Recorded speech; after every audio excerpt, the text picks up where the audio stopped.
Okay, Jeanette, you can handle letting people in just while I'm managing this. Sounds good. Thank you. Okay, welcome to the first SLA committee meeting of 2023.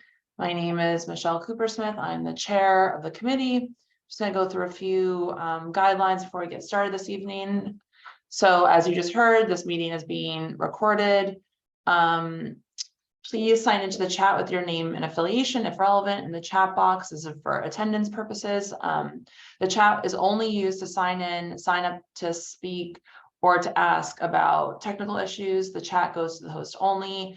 I should say that you should only use the chat to sign up to speak if you are unable to raise your Zoom hand, because I will announce when each agenda item is up for comment from the public. Please use your raise hand Zoom function, which is under reactions, not your physical hand. I won't be able to see that likely.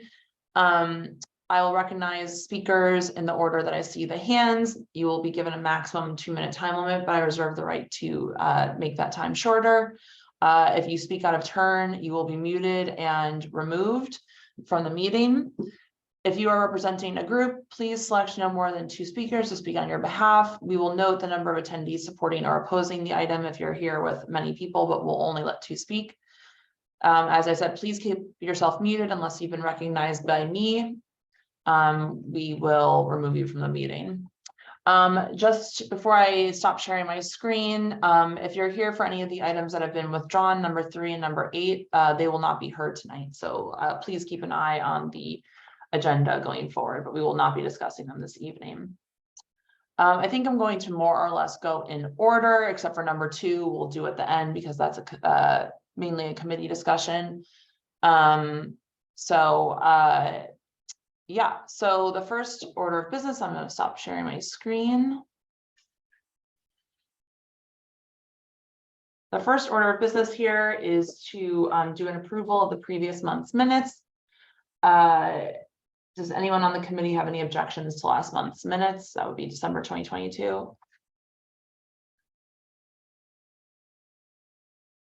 Okay, hearing no objections, I'm going to move to the first roll call vote. Michelle Cooper-Smith, present. Jeanette Kim. Present. Sarah Bachu. Just running late. David Crane. Present. Jamie Felber. Amanda Liu. Present. Jesse Beck. Present. Okay, excellent. Okay, so for those of you who haven't joined the meeting before, the run of show is effectively, I will call out the agenda item number. I will then drop the link to the application into the chat so you can follow along if you so choose. I will then go through the highlights of that agenda item. I'll ask the applicant if they have anything to add or clarify. And then I will have committee discuss, and then we will open it up to any public input from there. So the first item I'm going to do tonight is number 4, 40 Avenue C. Are the applicants here tonight?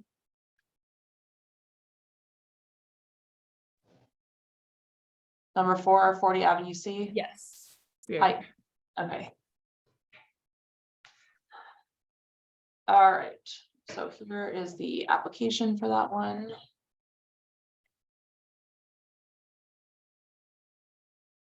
Okay. Yeah, let's see if my Google Docs will load. All right, this is an application for a full on-premises liquor license for Francis Kite LLC at 40 Avenue C, which is between East 3rd Street and East 4th Street. Pending certificate of occupancy, 10 tables and 37 seats with a 1 bar and 20 seats. Food prep area with food during all hours of operation. No televisions, but we'll have art events such as artist lectures, film screenings, performances, and occasional live music. This application is not subject to the 500-foot rule, as there is only one full on-premises existing full on-premises liquor license within 500 feet. This location used to be Bedlam, which that hours of operation were until 4 a.m. every day. That license was inactive as of March 2021. We know from complaints, this is many years ago, that the backyard of Bedlam was a problem, but had not been a problem in recent years. The applicant applying tonight has not previously been a license holder as far as we know, and there was one commercial 301 complaint with NYPD action necessary since 2018. 13 residents signed a petition, including 9 who live above the proposed premises. And then these applicants are going to operate a bar tavern with closing by 12 a.m. Sundays, and then Tuesdays through Thursdays. They're closed on Monday and closing by 2 a.m. Fridays and Saturdays. As I mentioned, they are asking for scheduled ticketed events, which are allowed per the zoning here. It's C25, including live music events no more than 8 times a month, but no DJs and no third-party promoted events. Anything that I was incorrect there, applicants? No, I think that's correct. I just wanted to add one more thing, which is I have an interest in being in places where I don't have to yell above music generally. So this space is attempting to make a place that I would enjoy being in. And we're quite sensitive to neighbors. So I just thought I'd put that out first and foremost, knowing that a lot of places in the East Village don't behave that way. Thank you for adding that. Are you proposing to use the backyard? No. Okay. Great. Okay. Committee, do you have any questions about this application?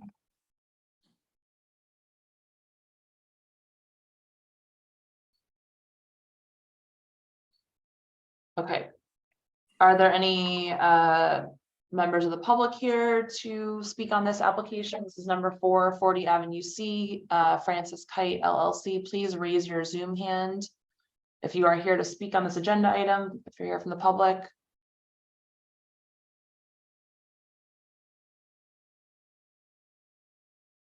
Okay, I'm not seeing any hands. I do not see anyone in the chat talking about this. Okay, committee. I'm going to share the resolution in that case. We can work through it if there's anything that we want to add, or if you want to say anything about it. Just share my screen.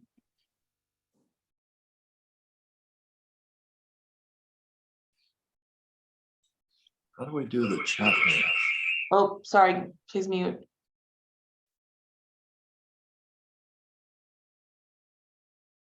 Okay, committee. So basically I read through this whole thing just before. As I said, they're allowed to have the ticketed scheduled performances.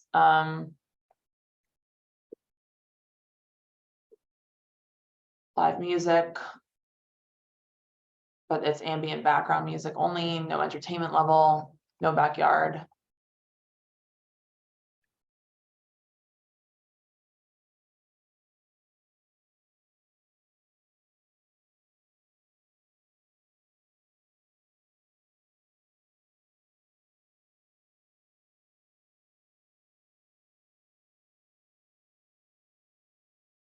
Okay, committee, anything to change or to add or to before we go to a vote? Michelle, I don't know if this is necessary, but I just took a look at the petitions, and it looks like there are 16 in support. I just Are they all within 2 blocks? I haven't checked that yet. Okay, yeah, I think that's why they did not cross out ones that were not within 2 blocks. Okay. So, yeah, thanks for letting me know. Mm-hmm. Okay, I'm gonna remove this part because we didn't hear from anybody. Okay, I'm hearing nothing from the committee, so unless there are objections to going to a vote, I'm going to move this application to a vote. Going once, going twice. Okay. So we are voting on 40 Avenue C. Jesse Beck, Yes. Amanda Liu, Yes. David Crane, Yes. Sarah Bachu. I'll abstain because I was a little bit late. Okay, sure. Jeanette Kim, Yes. Michelle Cooper Smith, yes, okay, so this motion carries. We will send you stipulations tomorrow morning to sign and return. Thanks for your Oh, time. Thank you so much. Thank you. Have a good night. Bye. Okay. The next one we're gonna do is number 5, 47 Second Avenue. Are the applicants here for this? Sauce grocer. Yeah, that's here. That's me. Hi, Well, I'll put on video. Hi. okay. All right, I'm just gonna go through the highlights here and I might have some questions for you, Mr. Del Rio. All right. So this is an application for a wine beer license at 47 Second Avenue, which is located between 2nd and 3rd Streets. Heaven's Cookies LLC doing business as Sauce Grocers. You have a letter of no objection of 70 people. Is that accurate? Yes. Okay, thank you. And then you are asking for, and then they are asking for background level recorded music only that may be curated by a DJ. 10 tables with 30 seats and one 13-foot bar with 4 seats and one 11-foot bar with 2 seats. I was counting that from the floor plan. This location has never been licensed and is not currently licensed. And the applicant has been a restaurant wine license holder for Sauce in Community District 1 since December 2019. They had 4 301 complaints since 2018, but no SLA reports or actions. I've actually been to this location. They have a big backyard. I have a feeling that that's where the complaints came from. 40 residents who live within 2 blocks of the location signed a petition in favor of the application. They're asking for, just again, this is a wine beer application. So they're asking for 12 a.m. Sunday to Wednesday and 2 a.m. Thursday to Saturday, which is why they are coming to us and not getting administrative approval. They're not proposing to use any outdoor space. And they are asking for recorded background music that may be curated by a DJ. But no live music, promoted events, scheduled performances, or any event in which a cover fee is charged. Anything that I missed there, Mr. Del Rio, in my explanation? Sounds about right. Okay, great. It's a wine bar. No, we barely sell beer. Okay. Yes, okay. Can you just speak a little bit about the plan for the DJ and a commitment that this is for just background level music, not entertainment level? Because that's what we kind of hear. We have DJs. I mean, it's a part of like the culture around wine that we're trying to promote. It is background music. It's we try to make it a little bit more festive environment, but it's nothing more than that. Okay. Okay. Anyone from the committee have any questions about this? Hey, Michelle, what was the reason why this isn't just going through? Well, DJs and also 2 a.m. on Thursday to Saturday, not 12 a.m. Because we usually only go, is it midnight? Is that what? Yeah, administrative approval is midnight only. Okay. Yeah. Okay. Any other questions from the committee about this?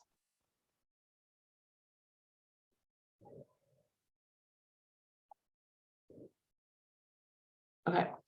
Are there any people here from the public to speak on this item, number 5, 47 Second Avenue, Heaven's Cookies LLC?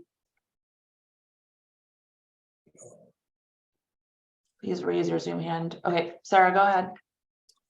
I'm a resident of CB3 and in fact I live at 47 Second Avenue. There's no shortage of establishments in this neighborhood to drink beer and wine, and especially when considered in the context of increased crime in the city. And on this note, we were assaulted, my husband and I, I'm speaking on behalf of both of us, directly in front of 47 Second Avenue. And the people who assaulted us were drunk, and in addition to the assault, doused us with beer. Furthermore, this location has been notorious for loitering, alcohol, drug use, smoking, mischief for years. There just doesn't need to be more temptation on this block.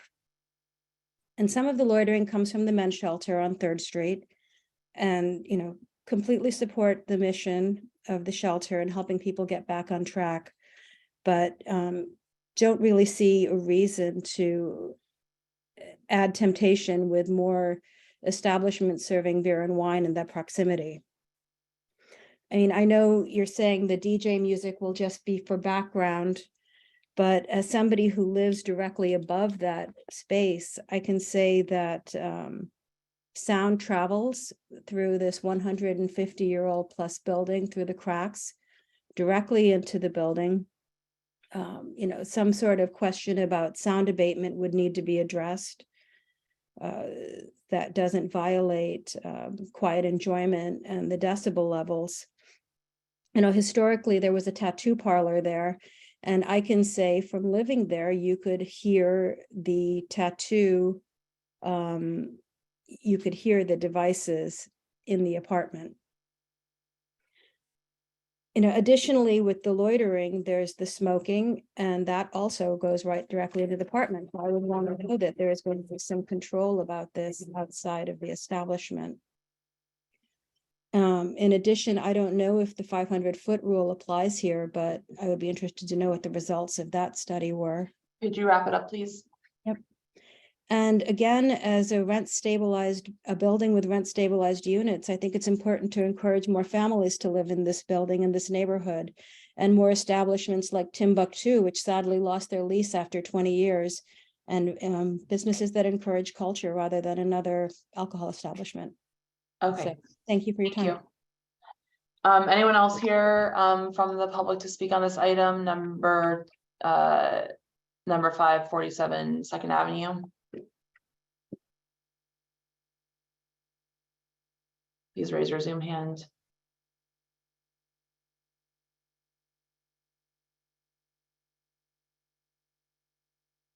Okay, I'm going to move this to committee discussion. In that case, committee, just a reminder that this application is not subject to the 500-foot rule because it's wine beer. This will get some version of this will get approved by the SLA. It's been sued many times about this, Article 78.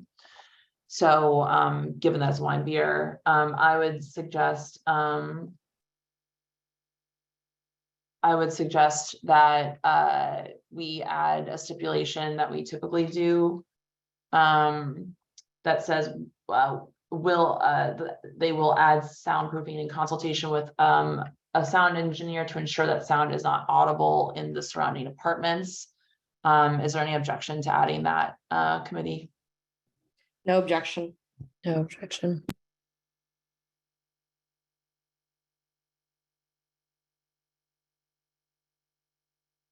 Am I using ensure correctly though? Any grammar people? It looks, Ian. oh, EN. Yeah, okay. Thank you. Okay, I'm gonna add that to the steps as well.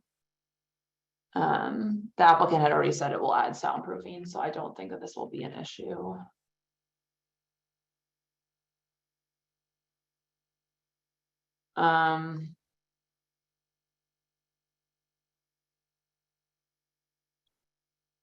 Okay, any other, oh, hi Zelda. Any other questions, comments, committee? Bring back Zelda. Sorry. Honorary member of the committee. She's gonna end up on the vote sheet next month.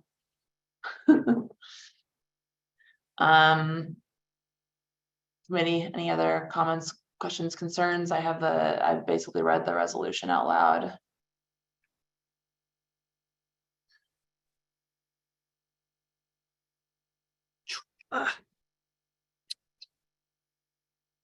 David? I'm trying to find a button. I think this is the best we can do. I completely understand what the person from the public was saying, but the SLA will issue a license, and this this should address the problem of sound. They would have to consult with you if there were a problem. Hopefully they would before they open, but in any case, ensuring that the sound is not audible. There is surely, and the applicant is willing to put in soundproofing that will be better than what was there when it was a tattoo parlor. I imagine you were hearing the screams or something. Anyway, I think that this is good and we cannot actually stop this. So this is better than us saying, please don't issue a license, in my opinion. Cool. Okay, I'm going to stop sharing the resolution in that case and start sharing the stipulations and go through it with the applicant.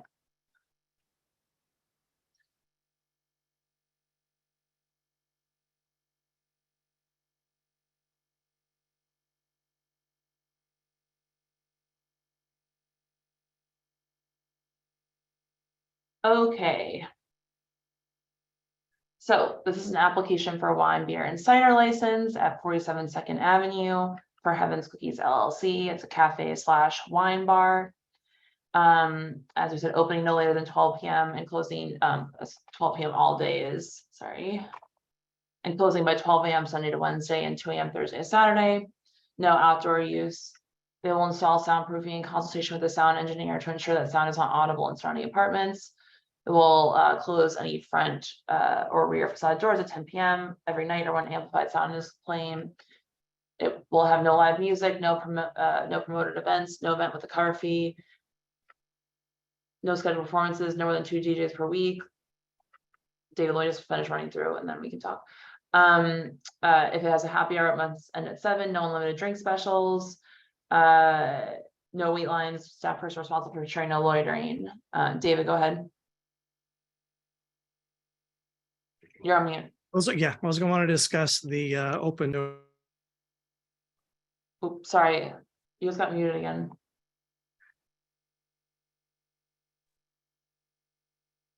Discussing the open no later than noon requirement. Oh, okay, Do yeah, they so really intend that early? Okay, go ahead. Mr. Del Rio, are you planning to open by 12 p.m. all days?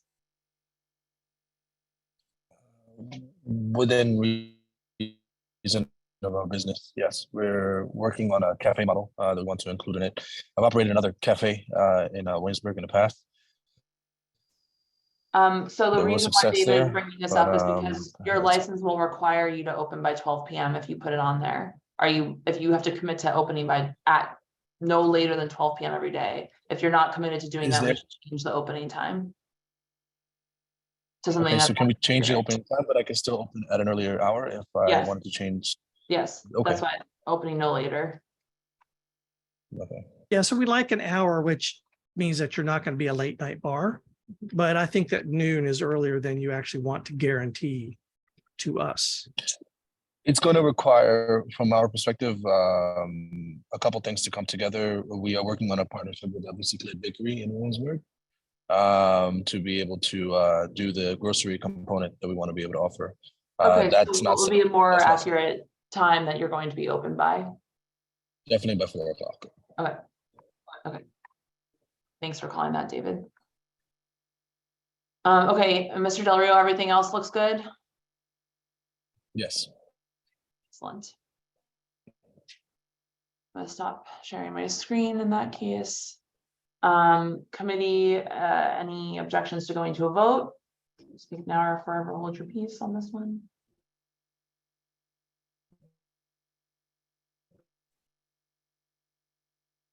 Okay, going to a vote for number 5, 47 2nd Avenue. Jesse Beck, Yes. Amanda Liu, Yes. David Crane, Yes. Sarah Bachu, Yes. Jeanette Kim, Yes. Michelle Cooper Smith, yes. Okay, this motion carries. We will send you stipulations tomorrow morning. Please sign and return by Friday. Okay, Thank you for your time. Thank you. Okay. Are the applicants for number 6, 119 Essex Street here? Yes, that is me. Hi, okay. Let me just drop the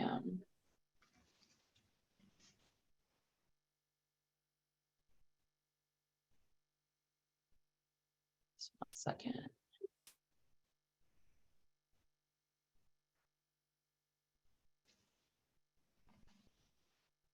Okay.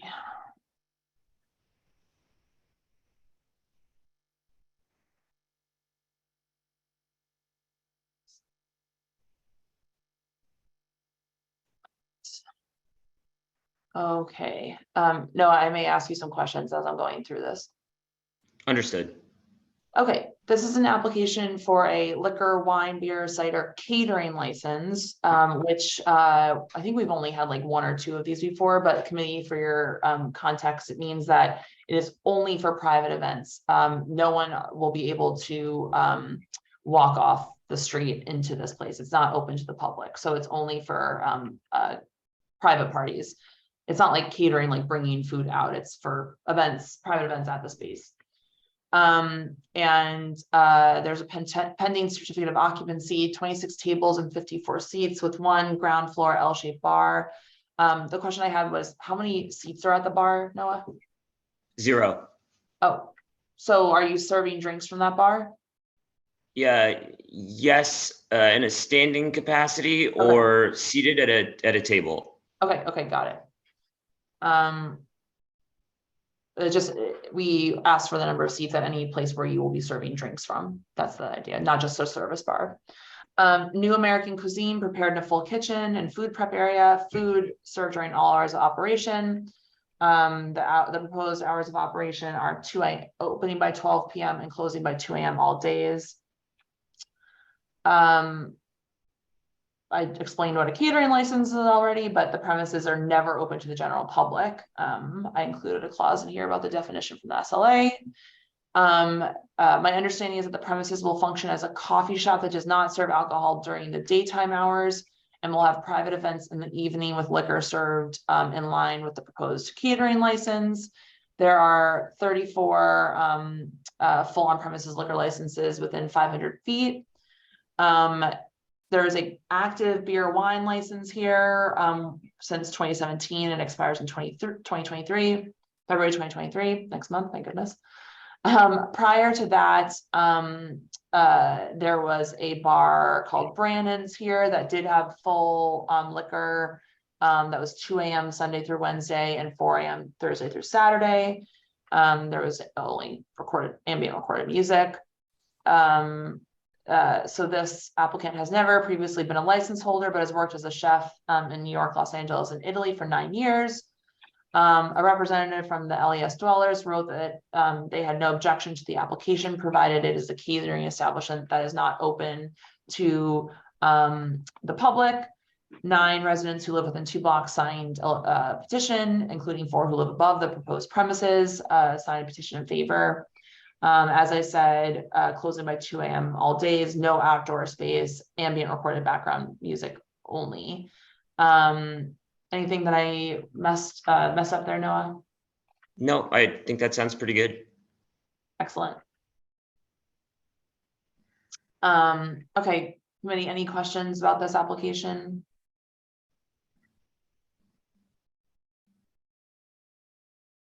David, go ahead. How does so it'll be open as a cafe during daytime hours and then later it will be this private event catering situation? No, you That can is go ahead correct. and explain that, yeah. And there would be no alcohol during the cafe hours. I guess that's the story there. That is correct. Okay. Because yeah, they wouldn't be able to serve liquor to anyone from the general public, so. Okay, so you mentioned a noon hour in your summary. Was that there are no open no later then, or was that different hour for catering or what?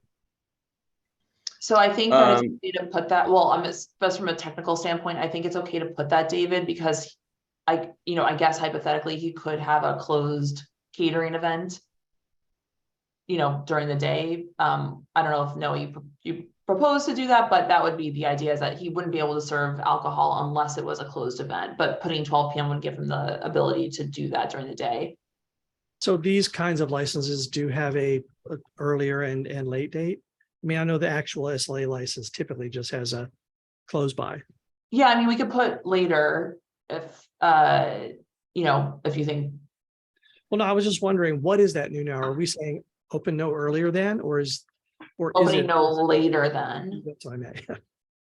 That is what that noon hour was. yeah. Okay, so I sort of have the same question then to him about, will he really open then every day? So essentially, I consider this a private dining room is I think the best descriptor of it.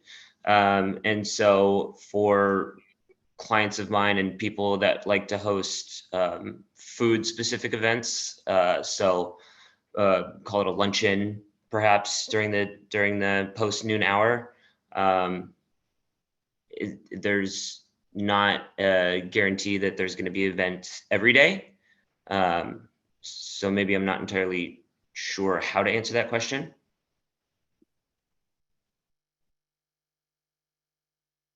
I'm not really sure either, given the reason that we ask it, as I sort of alluded earlier. You know, when something, when it's a kind of business that could become a bar, you know, in a restaurant, act like a bar.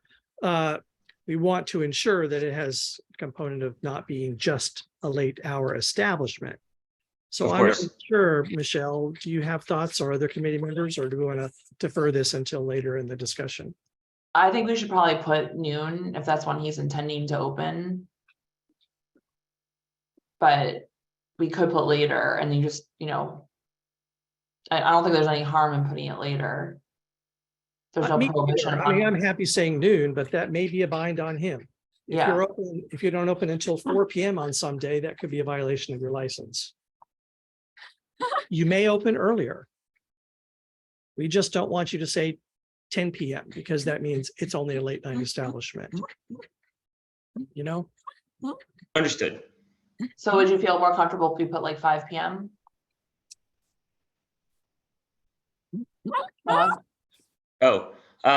So I guess my question is, would that limit my ability to host a luncheon or a lunch event by chance?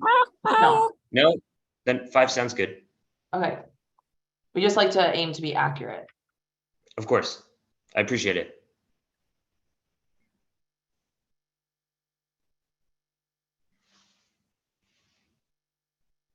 Okay. Okay, committee, any other questions about this application?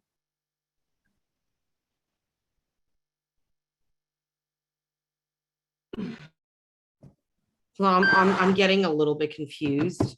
Yeah. So it's operating as a restaurant when it's not operating as a private space? No, just like a coffee shop without liquor. Got it. Okay. So he will be open by 5, serving non-alcoholic food. Exactly. Yeah, Okay, because he's not allowed to serve alcohol to anyone from the general public. It's not allowed to be a walk-in place to serve liquor. Got it. Cool beans. As a catering license, yeah. I know we very rarely deal with these types of licenses, so. Okay, anyone else from the committee have any questions? Okay.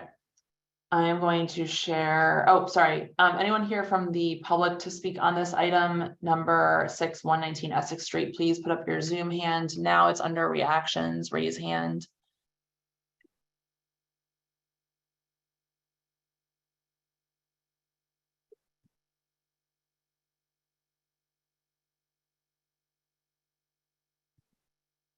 Okay, I'm not seeing any hands, so I'm going to share my screen with the resolution committee.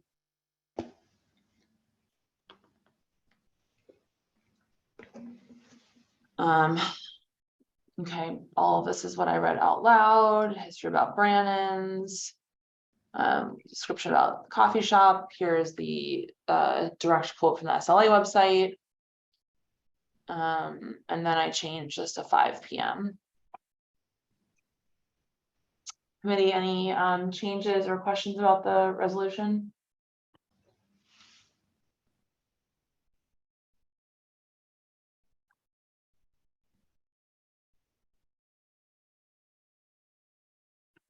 Hearing none, I'm gonna stop sharing my screen.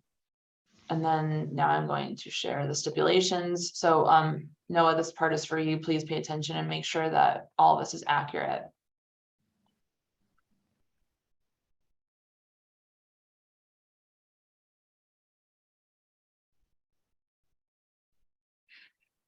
Okay, so this is an application for a liquor, wine, beer, and cider license, but as you say, it's a catering establishment.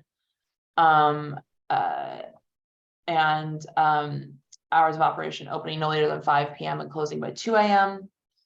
You'll have a closed fixed facade, no DJs, no live music, no promoted events, no cover fees, no scheduled performances. You'll play ambient recorded background music only. You will not seek an alteration without coming back to CB3. You will not participate in pub calls, no boozy brunches or other unlimited drink specials, no happy hours, no wait lines outside. You'll have a staff person responsible for ensuring no loitering. And you will place the stipulation beside your liquor license. Any, does that all look good? Yes, ma'am. Okay, great. All right, committee, any comments, questions, or concerns before we move this to a vote?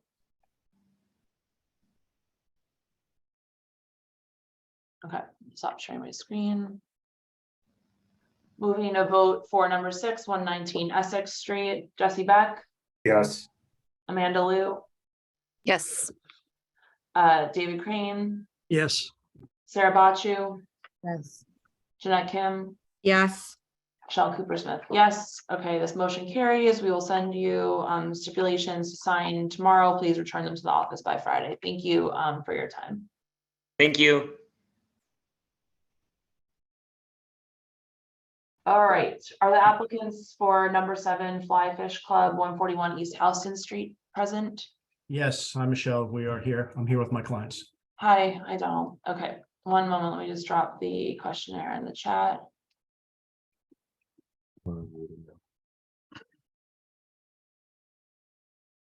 So there we go. Yeah. I'm hearing somebody. Okay. All right, committee. This is a little bit of a different one. So this is an application for a full on-premises liquor license in the premises located at 141 East Houston Street, which is a new build. It's where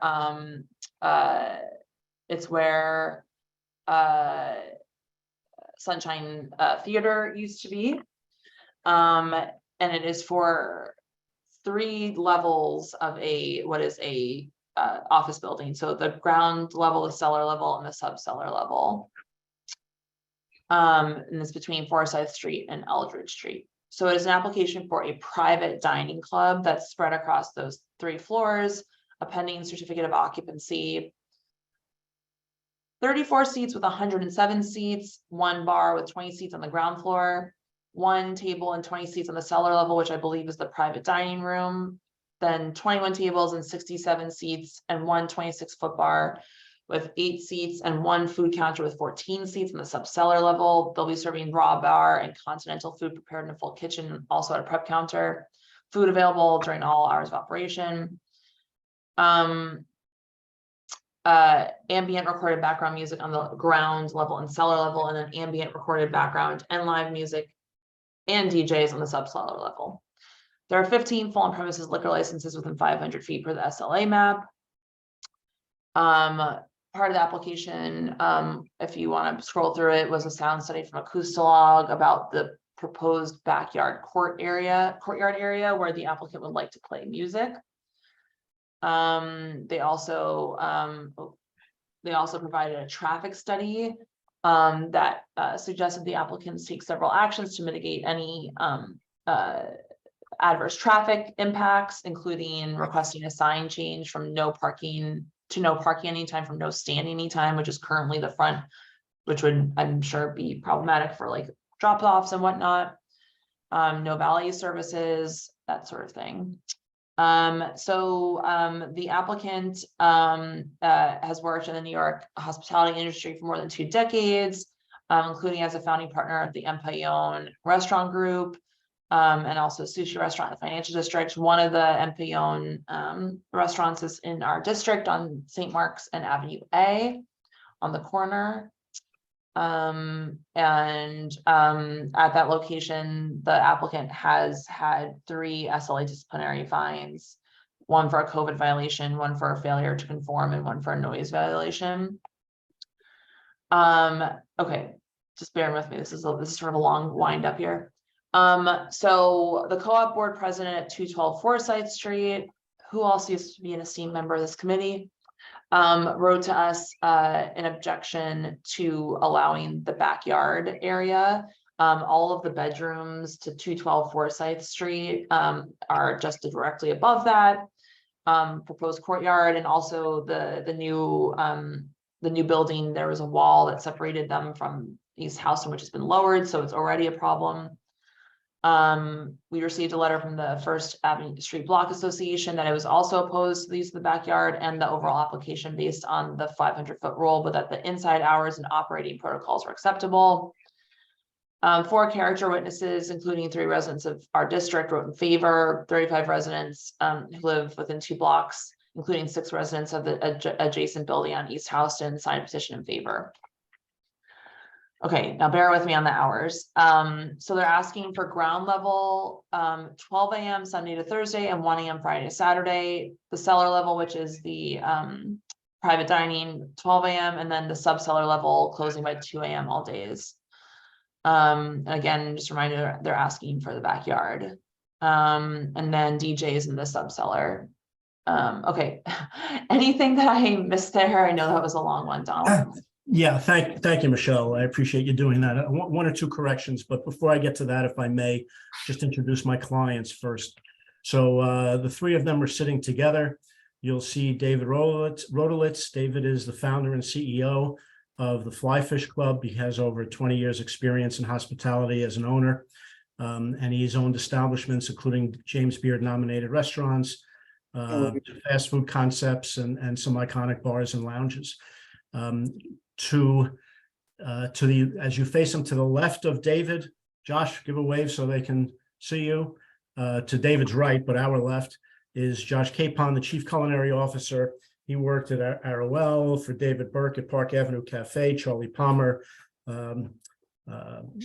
John McDonald's Restaurants, an award-winning chef. He's been on TV often. I think I'm understating his qualifications, but we've attached them to our questionnaire so you can read about them. And finally, Connor Hanlon, the Executive Vice President of Operations, who has over 20 years experience as a chef, operator, and mentor, working for Daniel Balud, NoHo Hospitality Group, and others. So very experienced guys.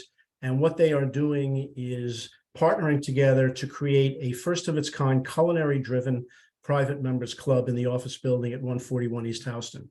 Just to round out our team, we also, as you say, Michelle, we submitted a traffic report and a sound report. We have both Al Firestein from Acoustalog here tonight, and we also have Kevin Williams from Equity Environmental, who did our traffic study. One thing that's important for you to know about the private members club is that it is not open to the public. And I think that that actually has a positive impact on the community versus a restaurant or bar that is open to the public. And we can talk about some of the ways in which that is true. The only ones that can come in are dues paying members and their guests. You were right about the hours and the occupancy, Michelle, for the 3 floors. On the outdoor space, it is a side yard, not a backyard. And there is an alleyway where people that are going into the office building can walk through. And there is some leftover space that is available for us to use for outdoor dining. This is a chef culinary driven establishment. The outdoor space is not a bar. It's not for people to stand around. It's for dinner. It's for people to come and sit and eat. We originally presented the application for the outdoor space to have 38 seats, to close at 10 p.m., and to have background recorded music and be enclosed by a pergola structure. We had Alan Firestein go out there and examine the space, do some sound testing, and his report, which you have, concludes, I believe, that the sound with what he tested with 50 people, which is significantly more than what we would have, would not be more than 3 or 4, I think, decibels over the ambient noise, which is well within the code. We met with the Eldridge Street Block Association, about 8 people from that group, and we also met with Robert Graff from the First Street Block Association, listened very carefully to their concerns. I know that David also met with Herman and spoke with him. And very important, and David will speak to this, for us to know that we are a good neighbor. We're not looking to disturb people in the neighborhood. That's the last thing we want to do. So after the meeting with the block associations, we modified what we would be agreeable to doing in the outdoor space, having heard their concerns. And that includes reducing the occupancy from 38 seats to only 30 seats. And again, this is seated table service only for dinner. Reducing the closing hour to 9 p.m. so it will not disturb anybody late at night, but it gives us the opportunity to have basically one seating for dinner. Closing earlier than that would more or less eliminate any opportunity to use that for dinner. We also agreed, notwithstanding the conclusions in Alan Firestein's report, to not have any music outdoor at all. So no background music, no music outside. The only sound are the people that are sitting there. And we would also try to do some sound attenuation measures on the inside of the pergola to also reduce sound. So those are some concessions that we were agreeable to making. Just to round out some other things, there will be no sidewalk seating. There will be no street seating. The facade is closed. There are no outside promoters. We will not be involved with any pub crawls or party buses, no happy hours. We've agreed that there would be no wait lines. And we also wanted you to know that we have refrigerated garbage room in our space so that we're not going to be leaving any garbage overnight on Houston Street. I think before I turn it over to David, I just want to note that we think that the hours that we're asking for are reasonable. We know from speaking to the people on Eldridge Street and doing our own due diligence that there are some bars on Eldridge that have been problematic to the community. We don't think we're going to contribute to that at all. We are not a late night venue. As Michelle said, the cellar closes at midnight, the ground floor restaurant, midnight, 1 a.m., only Friday and Saturday. The only space that's open till 2 a.m. is the sub cellar, and that only has 21 tables and 67 seats. And again, because this is a restaurant, this is not a bar, at the closing hour, we don't expect the place to be full to capacity. It's not as if at 2 a.m. all of a sudden 67 people are walking out of the street at once. There's an ebb and flow. So we don't view it as putting a lot of people out there. Wrapping it up, because I think the main opposition that we received was about the backyard, not the interior. So sure. Yeah, so then the backyard, we did make those concessions. We did advise the block associations that we would reduce that and think that that would have a reduced effect on the community. So with that, if I can turn it over to David. Hi, guys. If you don't mind just keeping it kind of brief. Thank you. Okay, thanks for having us. Thanks, Donald.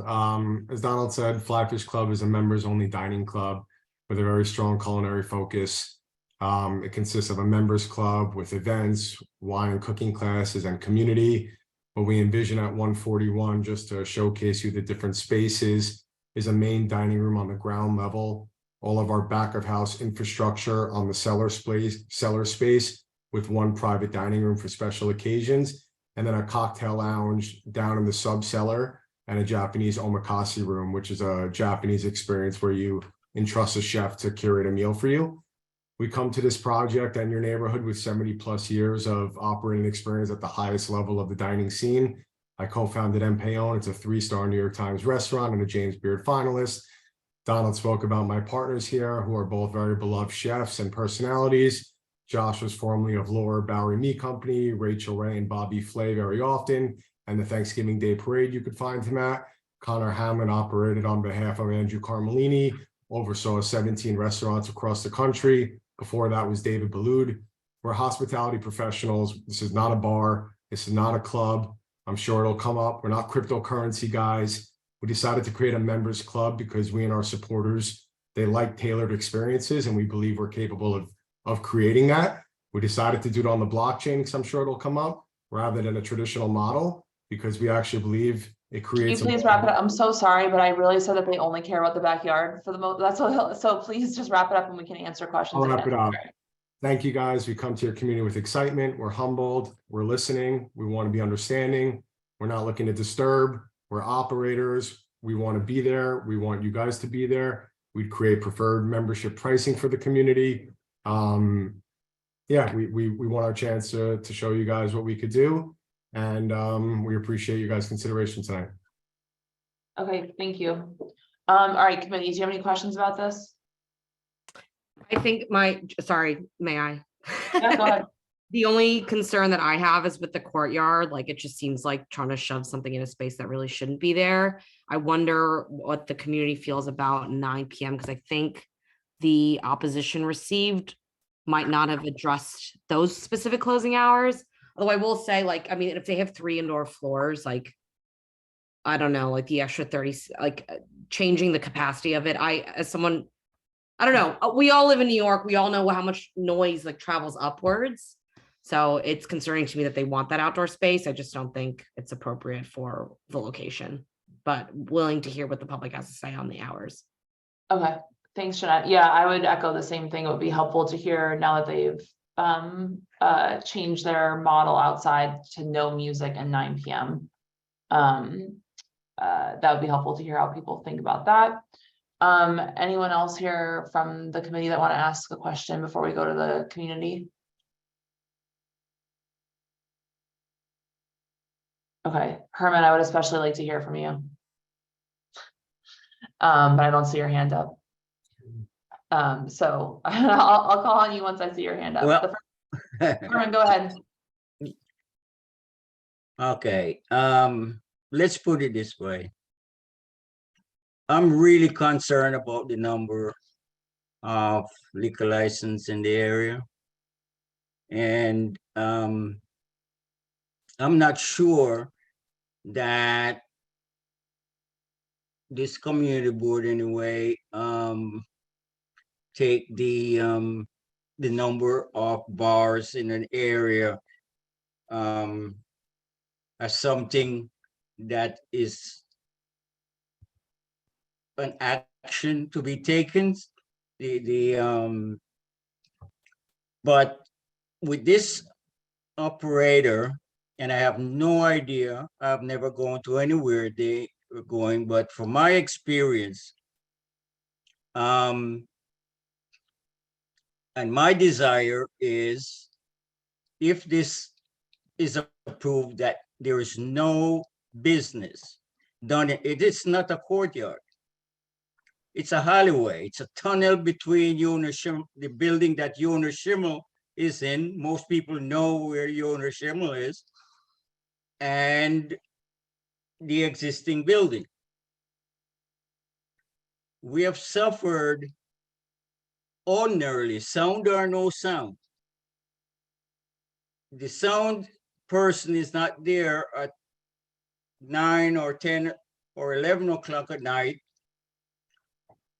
when it's noisy and people talk over each other. And as a person on the committee, I've always been against operations that uses side yards or backyards.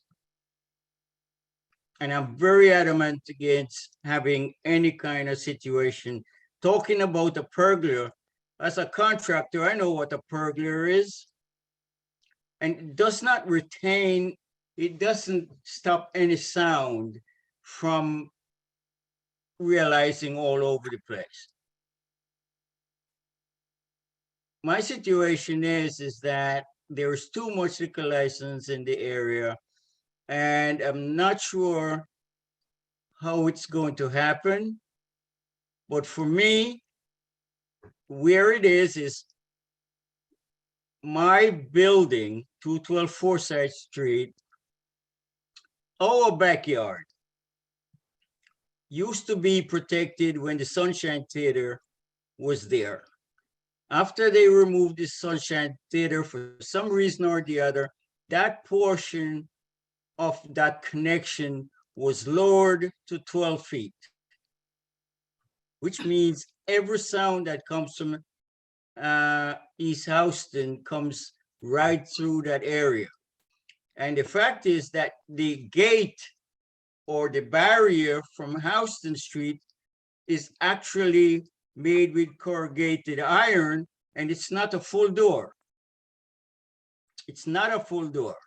It's a lattice-made door that only prevent people from walking through. Okay, so Herman, what I'm hearing is that regardless of any changes, you're still against the courtyard usage. Yes. Okay, thank you. That's helpful. Okay, the next hand I see is Constance. Constance, go ahead. Oh, and I should say that please, it's helpful. I forgot to mention this before, but to explain, you can say where you live, not your address, but you should say I live on the block or I live around the corner so we understand the impact for you. Go ahead, Constance. Thank you. I live in the building next to Herman's, and our back windows in two parts of our building look directly into this. Actually, Herman's right. It's an alleyway. It's not a courtyard. And the noise for us is just going to be insane. I mean, we just lived through, as did Herman's building and anyone else close by, 3 years of this construction. Our buildings are damaged. The people who own the building have ghosted us. And, you know, there's lawsuits pending, and and it was extremely noisy. And I mean, I appreciate that they've moved their hours down to 9 and that there's going to be no music, but it, you know, 7 days a week, 6 days a week, it's just going to be brutal for us. Thank you, Constance. Appreciate your brevity. Meral, go ahead. You're on mute if you're talking. You're on mute. You're on mute still.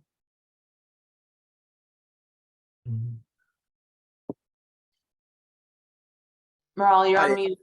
Okay, got Go it. ahead. Excuse me. All right, Michelle, I'm from the Eldridge Street Block Association, and we sent a package regarding this item number. Did you receive that? No, I sent it Friday prior to noon. no, we didn't get it. So I don't know if you have the right email address. The office didn't get it either. I emailed it based on that, the one that's published on the website. Okay, So- I'll check, but we did not get it. Okay, so that basically, it shows that we sent out an email to the residents of Eldridge Street Block Association, and we received 19 oppositions and to the license and 0 approvals for the license. That's just briefly being said, and I will resend that package to you. I Thank don't you. know why you didn't get it. So my name is Meryl Boskert, and I've lived on Eldridge Street for 42 years. I'm opposing granting a new OP license for fly fish at East Houston Street, 141 East Houston Street, because of the ABC 500-foot rule law.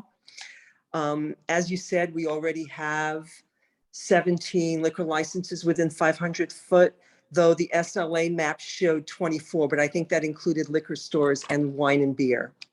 Our neighborhood is oversaturated with liquor establishments, which have caused an adverse effect on the quality of life for the residents of our neighborhood, which includes rowdy and loud crowds, traffic issues, sanitation issues, altercations, shuttered storefronts during daylight hours, which does not allow for diversity of commercial storefronts in our area, which is a big problem.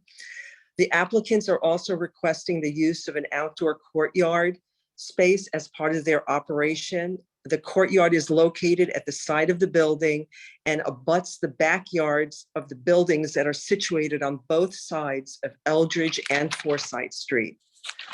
The sounds of people and music emanating from the use of the outdoor courtyard will echo through the canyon-like backyard spaces and cause disturbances and negatively affect all the residents that have windows facing the back of the buildings. I asked that CB3 SLA committee to oppose the license based on the 500-foot law, but if the CB3 SLA committee votes to approve or recommend the license, can you please, for the record, state the public benefit to the community that this establishment would provide? Thank you. Thank you. And I sent you the email address on the chat, so you can send it there. Is that the one that you had? I will do that as soon as as we're doing this, I'll go back Thank into my you. email. And I'll see if the website is kind of I'll say it, it's terrible. So there's information buried in layers that God knows where it is or if it can be excavated. So it might be different in different places. So I apologize about that. Okay. Okay, All the next thing I see is Richard. Richard, go ahead. Hi, my name is Richard Megna. I've lived in this neighborhood since '78. And I live directly behind this building that this establishment is going to be put up. And we're still reeling with the amount of physical damage that the construction did to our building. I wanted to ask the SLA board why they're considering a liquor license on this property when they rejected the Sunshine Theater, which was a community space, more of a community space than this would ever be. And I can't see any benefit to a courtyard space and how it's going to affect my building, my sleeping habits, or anything. I reject this, and I think you should hold by your original decision of not giving any licenses to this property. That's it. Thank you. Thank you. Okay, the next hand I see is Lori Greenberg. Lori, go ahead. Hi, I'm Lori Greenberg, and my husband David Bergman. We're a very long time residents of Eldridge Street. David's been on the block since '82. I've been since '93 and in the neighborhood since 1980. And David is an architect, so I'm going to let him speak about the courtyard particularly. Before I get to the courtyard, the point has already been made about how oversaturated we are and how far beyond the 500-foot rule. I think we're something like 400% over that rule. The applicants have made the point that a private club is beneficial in that it's private as opposed to a public place. It's a semi-valid point. In counter to that, I would ask the board what assurance we would have that that license would not be transferred at some maybe not too distant point, as licenses do get transferred, to a usage that is not a private club and does not have the assurances that these applicants have given us. I think that's a huge point. And coming back to the courtyard, as my wife mentioned, I'm an architect. I know what a pergola is, and a pergola is open. It may be partially closed at times, but it is nonetheless open. It is not acoustically contained, in spite of the tests they have done. And by the way, 3 or 4 decibels sounds like a small amount, but that is an exponential scale. So it is far more than that sounds. So, and we do have a rear-facing apartment on Eldridge Street. We've experienced how sound reverberates in that canyon from a previous club in a next door location that was extremely problematic, and even to conversations that could take place with residents in that rear yard. So in our opinion, there's absolutely no way they can tell us that that's courtyard with any amount of acoustical treatment sort of being enclosed, which by code it can't be. There's no way that that will not create sound that will not reverberate in that canyon and disrupt our lives, whether it is 9 p.m. or at any hour. And 9 p.m. is still a late hour for children just enjoy their apartments and watch television. Right, and I'm going to add, David has been using the word canyon, and I'd like to stress that it is a canyon. The sound travels up. If 2 people are having a conversation, if 10 people are having a conversation, it's very, very loud. It affects every single back apartment on Eldridge and Forsyth Streets. I don't know what's going on East Houston, that people you said had approved it. Maybe they are approving the club itself. I'm very, very concerned about the courtyard. We have had horrific issues with a club that used to be on Houston Street. They had the doors open 4 in the morning. I could repeat every single conversation that was said outside. If 5 people were smoking outside, I could tell you exactly what they said. I could hear it louder than my television set. So the courtyard to me is a major issue. We appreciate the owners doing their research and coming to meet with us. But the courtyard is as I said, it's massive. It's a big problem. And just to reiterate, the transfer of license issue, is significant. Right, because in 2 years, if they decide, well, this isn't the right neighborhood for us, they sell the license. We've had many businesses flip the liquor license. Well, Eldridge Street has been notorious for that. They get a license, they say they're having a cute little cafe. We had one cafe overnight. The second they got the license, they flipped it. It was a 24/7 bar. And I think it was called 24/7, and they really lived up to their name. Thank you. Okay, thank you. Okay, the next hand I see is Emma. Emma, go ahead.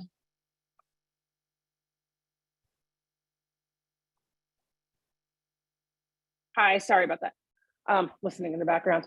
Hi, I actually don't live in the immediate area. I just want to say that I live on Canal Street between Orchard and Ludlow. And as someone whose home has been made in a courtyard outside my door due to open streets, I can tell you that it doesn't matter if they shut down at 9 o'clock. I have some very good restaurant neighbors who shut it down, get it all together by 11 p.m. midnight, but every single night it is extremely loud in my living room and I can no longer sit in my living room and enjoy it. So it doesn't matter that it closes at 9 p.m. That's all I have to say.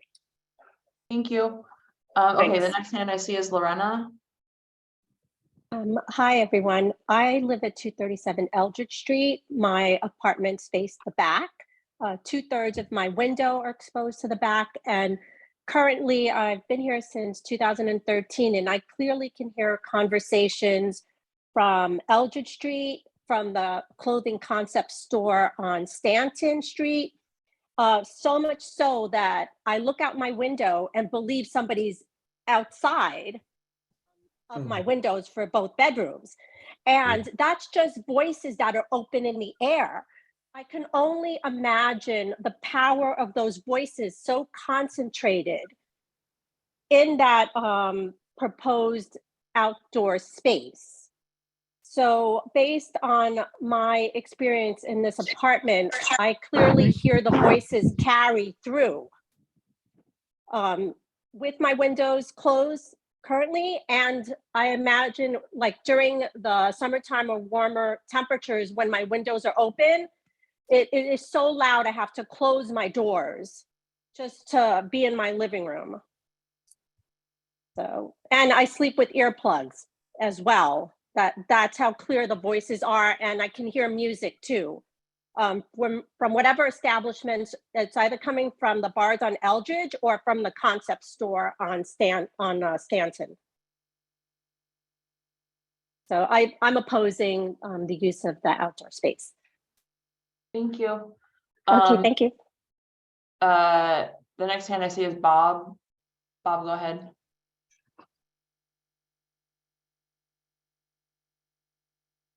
Bob, you're muted still if you're talking.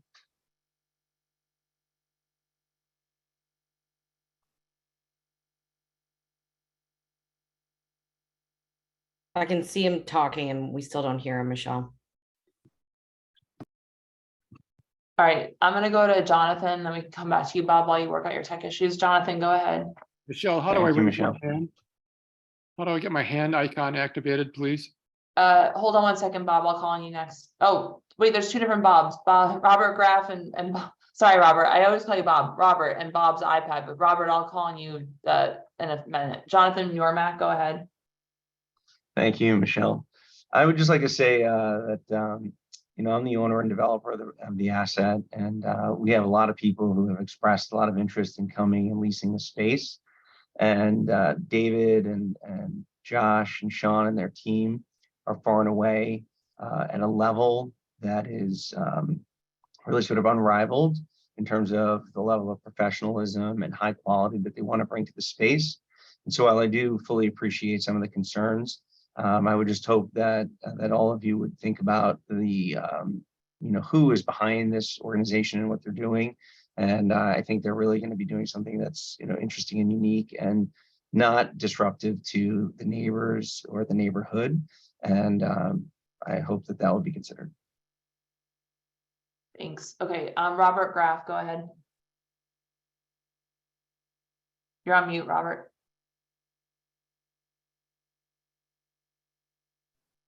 Yes, Robert Graff for the First Street Block Association. Our concern in this matter in addition to supporting Eldridge Street, is the fact that we're concerned that the noise emanating from the so-called side yard would disturb neighbors on our side of Houston Street. We have a row of buildings from the handball courts to Second Avenue, and we have it on Houston Street, and we have a row of buildings on First Street from the handball courts to First Avenue. So we just want to make sure that any noise from that area is minimized.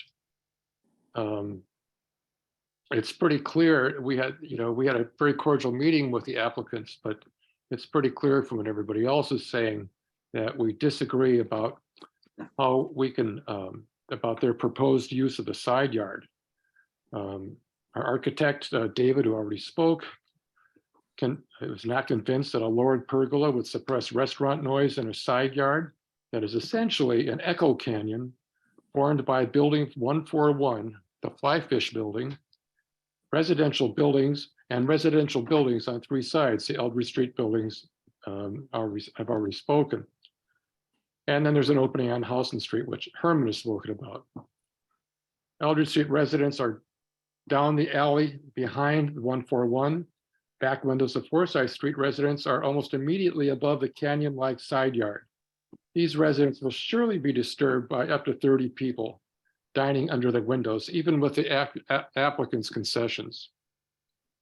And finally, I just wonder, is it really necessary for them to have up to 30 more people outside and under residents' windows when they already have up to 236 seatings inside the building planned for in 141? Why do they have to do this? Is it that much more profitable?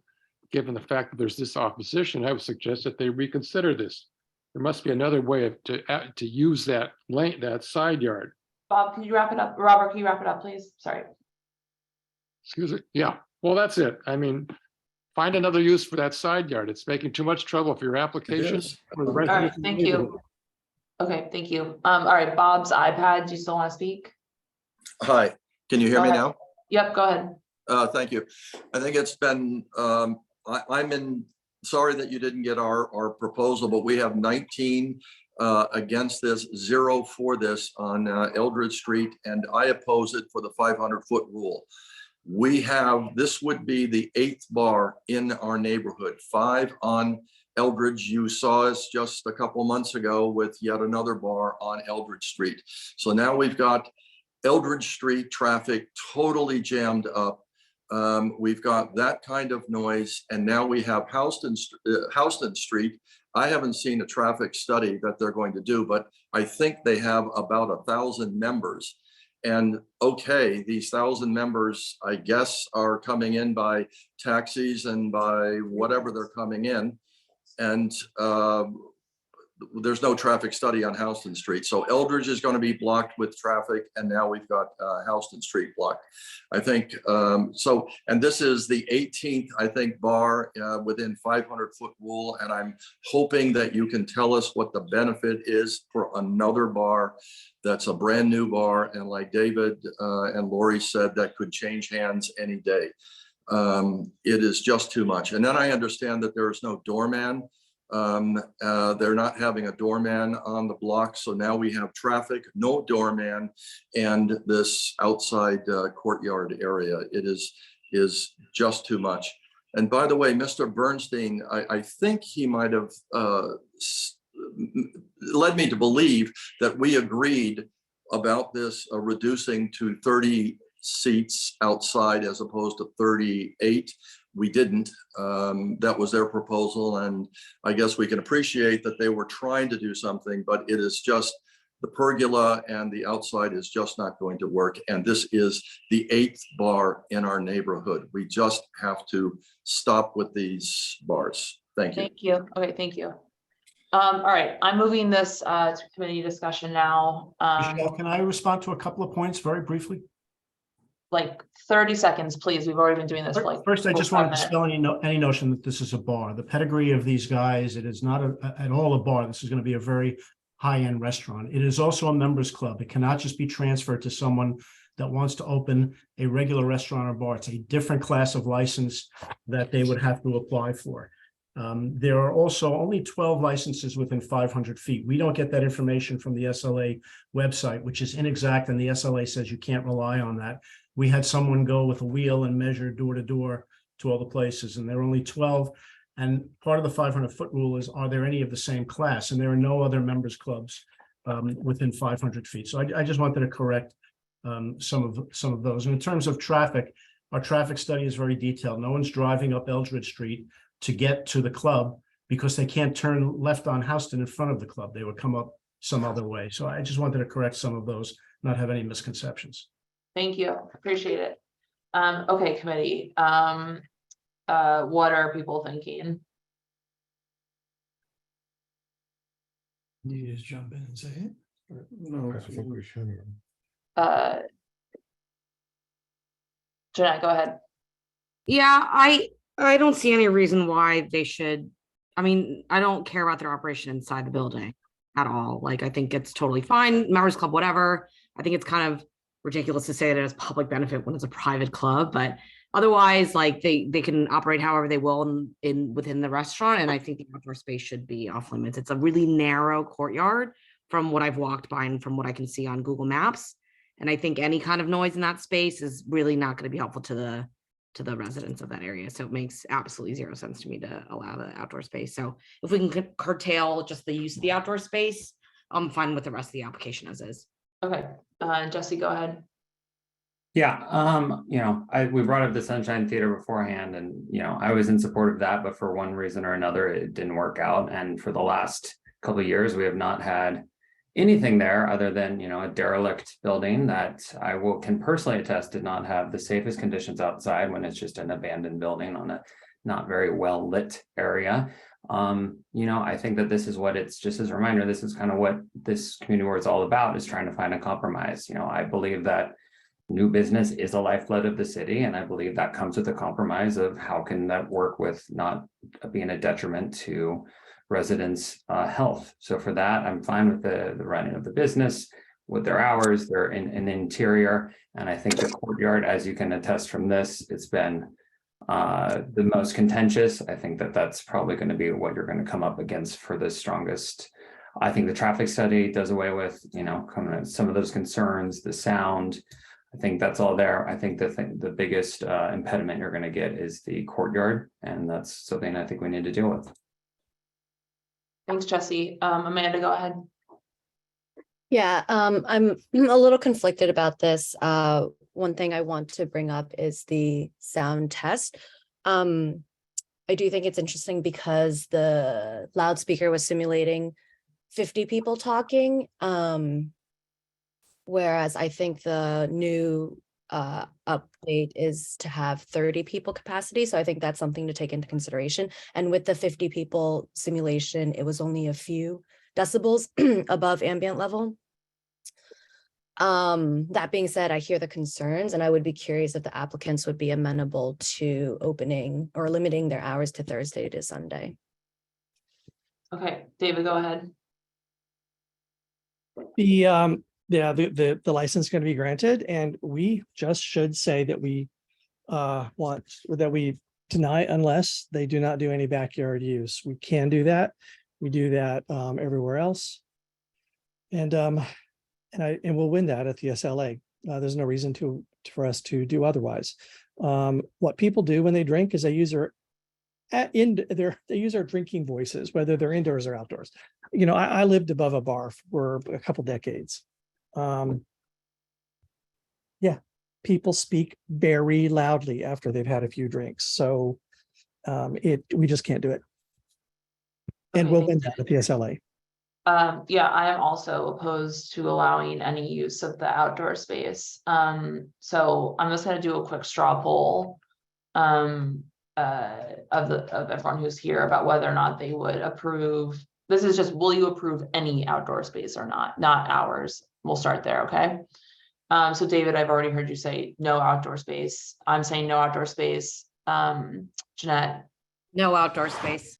Okay. Sarah? Come back to me. Amanda? Jesse? Don't all jump at once. Actually, Amanda, while you're thinking, / Jesse, while you're thinking, I mean, I feel what Amanda is saying, if testing has been done and there's limits that are much lower than the testing, or there's hour restrictions, I'm not opposed to that in theory. I definitely am hearing what the residents are saying.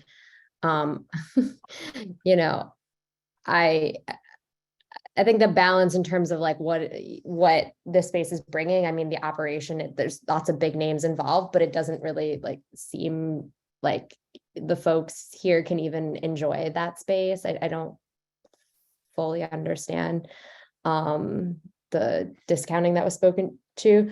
But I think that kind of, you know, dissuades me a little bit, because I definitely like want, when we do approve things like this, for folks to be able to enjoy the spaces in their community, and for those to be accessible to them, so that even when you know, there are days you want to sleep and there are days you want to celebrate. And I think that like our community is so great because ideally we can create space for both. So that's my like only hesitation, is that like it seems very exclusive, and even if the sound is great, it doesn't like feel like there's like a community, I forget the term that we use, Public benefit. Public benefit. It seems like a bit non-existent here. So, are you still thinking about whether you're a yes or no on the I'm backyard? in the middle. I'm sorry. Like I definitely hear what the residents are saying. I'm the kind of person who sleeps with an eye mask and earplugs, but I also know, just living in New York City, that's to me, that's normal. But I know that I understand the frustration people feel, because I've really had that experience. All right, Jesse, what are you saying? Yes or no? Yes, I'm yes on the place, no on the courtyard. Okay, I think that makes it easy then, because we're for no on the backyard. All right, so I am going to then make this amendment that it will say it will, let me just share the resolution for a second.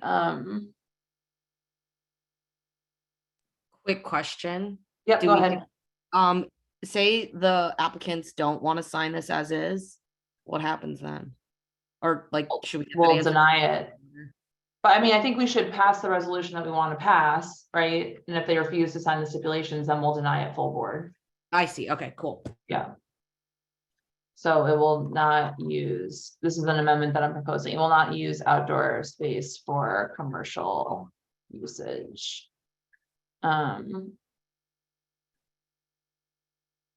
Okay, so this is my proposed amendment, is to remove this and keep, it will not use outdoor space for commercial usage, which is what we say when we're not letting anyone use commercial usage. So are there any objections to that amendment? Making a friendly amendment after the straw vote. No objection. Okay.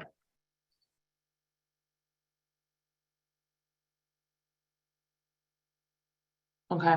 Are there any other concerns? I mean, as David said, you know, I think it sounds like we're in agreement about deny unless no courtyard space. Is there any anyone else that has any concerns beyond that? We're not taking any more input from the public, so this is just committee discussion. Any other committee members have anything to say about anything else?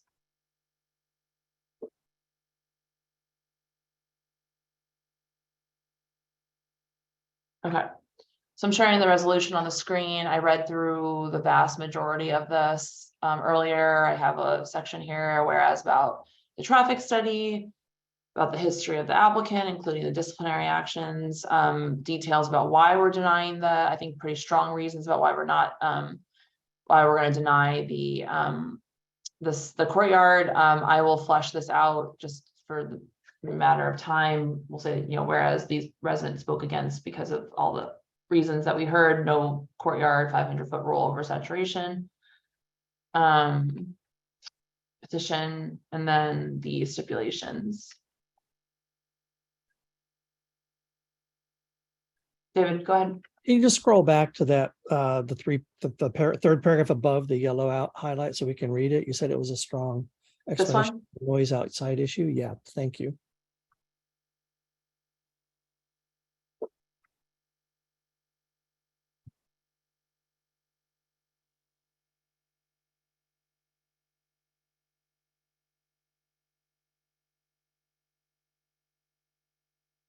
This is so much detail. Do we normally include all this in the resolution?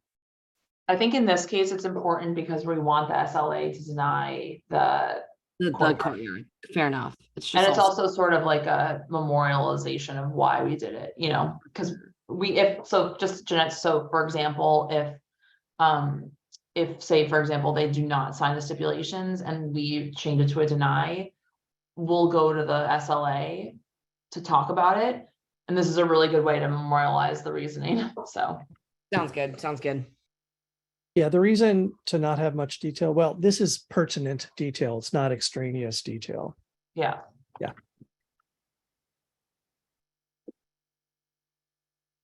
All right, committee, any additions, amendments?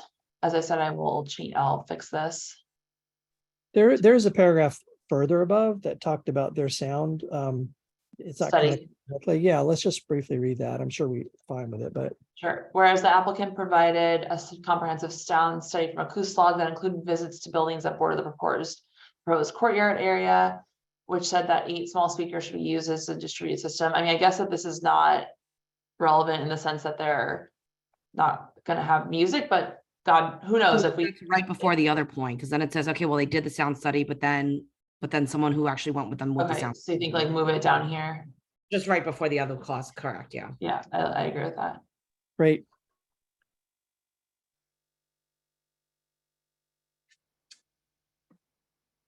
Okay. All right, committee, any objections to reading the stipulations?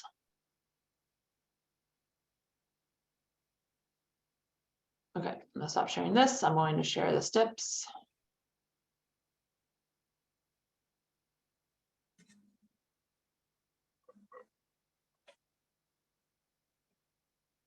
Okay, this is an application for. Let's see if I can make this a little bigger. Okay, application for liquor, wine, beer, and cider at 141 East Houston Street, ground, cellar, and sub-cellar levels. It's a private members club. The hours of operation are ground level, opening no later than 11 a.m. all days, closing by 12 a.m. Sunday to Thursday and 1 a.m. Friday to Saturday. Cellar level, opening no later than 11 a.m. and closing by 12 a.m. all days. Sub-cellar level, opening no later than 11 a.m. and closing by 2 a.m. all days. Donald, I feel like we should probably change those opening hours, but we can come back to that. No outdoor space for commercial use. They will install soundproofing. They'll have a closed fixed facade. No promoted events, no event with a cover fee, no scheduled performances, ambient recorded background music only on all floors except for the sub-cellar level where it may have DJs and live music at background levels. No alterations without coming back here. No happy hour, no unlimited drink specials, no pub crawls, no wait lines. They'll have a staff person responsible for ensuring no loitering. And this is old, so take that out. Okay, Donald, do your clients actually intend to open by 11 a.m. all days? You've heard us say this over and over again that we don't want to make it too early. Yeah, I think the plan now is just to begin with dinner, but we wanted to leave open the option of having lunch in case they want to do that without having to come back. So should we say 5 p.m.? Well, I'd rather say 11 just to give them the option. Otherwise, if No, it's they can open before 5 p.m. But if we say 11, no they later must be than, open I see. Yes, at yes. 11 a.m. I see. I'm seeing how you word it. No later than. Yeah, I think that's okay, David. So you would open no later than 5 p.m. That's Yeah, perfectly sorry, fine. it's always confusing. I just want to throw something else out because you have in here the stipulation of not using outdoor space. I have to speak to them and see if they're agreeable to doing that. But there is another option I just want to throw out there, and that is instead of a pergola, having something like a roller cover, which is a different kind of structure that basically makes it indoors. And I don't know if you want to hear Al Firestein speak to that. It might be a compromise that we can discuss. It's not a pergola. It's not open. It's a closed roller cover. Committee, I am against any backyard Yeah, usage. spending any more time on this application, I feel like we've discussed it at length at this point, so we've gotten the study, we've read the study. And more color is not gonna help at this rate. Okay, anyone else want to hear about it from the committee? Can I just speak for one moment? No, actually, sorry. Committee, is there anyone that wants to hear more about this?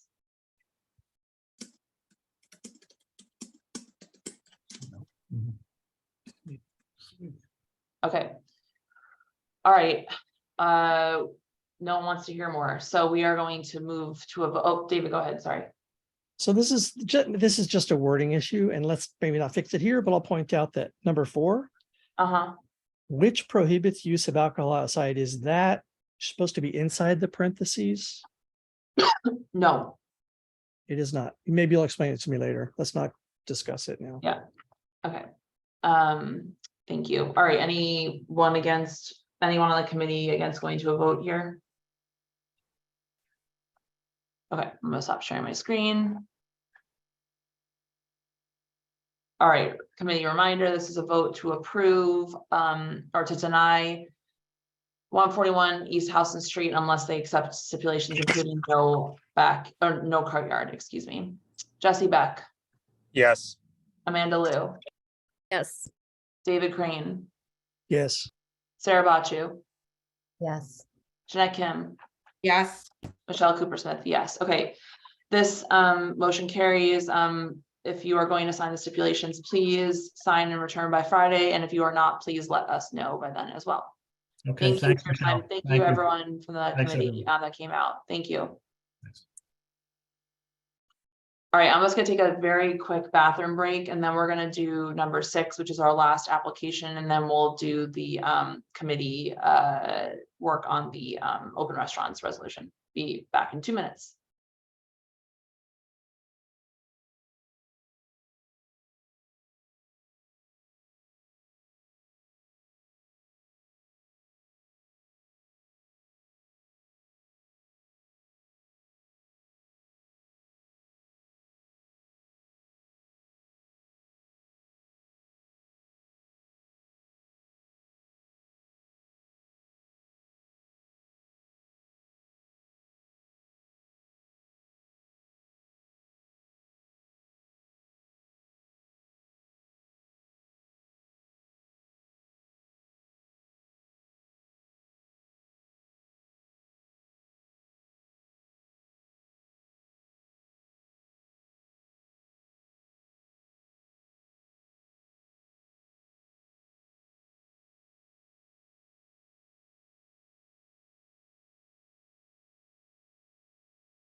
Hi, okay, everyone, thank you for your patience. All right, we're doing our last application of the evening, and then we will work on the open restaurants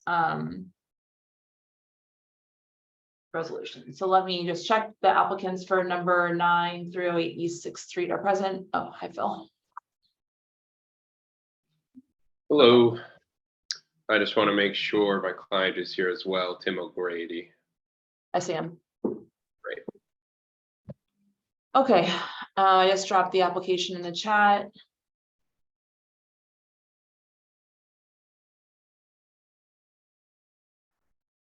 All right, so that's an application for a full on-premises liquor license at 308 East 6th Street. Certificate of occupancy of 74 people, 10 tables and 20 seats with 1 bar. Phil, do you know how long the bar is? With Links to the bar, yeah, give me a 30 yeah, seconds. take your time. With 12 seats, full kitchen, serving Italian food during all hours of operation, no televisions, ambient recorded background music that may be curated by a DJ. There are 17 full on-premises liquor licenses within 500 feet, excluding the one that is currently at this location. So this location is currently licensed as Fun Hat LLC, doing business as Beetle House. CB3 originally denied that license in June 2016, but they were approved in May 2017. Beetle House came to us in October 2020 asking for an extension into additional space, which was approved. Hours of operation closing 12 a.m. Tuesdays to Thursdays and 2 a.m. Fridays through Sundays, which actually that looks like a typo. It probably was Sunday, Tuesdays through Thursdays, closing at 12 a.m. 2 a.m. Fridays, but there are mistakes in the past resolutions. So this applicant has never previously been a license holder, but they've worked in restaurant business for more than 10, 15 years, including at Beetle House. There were 2 301 complaints with NYPD action necessary since 2018. We did not get any emails about this application. 10 residents who live within 2 blocks signed a petition.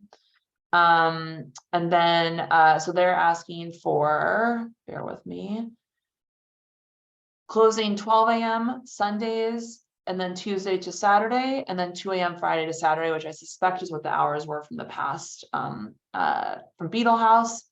And then so Phil, do you know how long the bar is?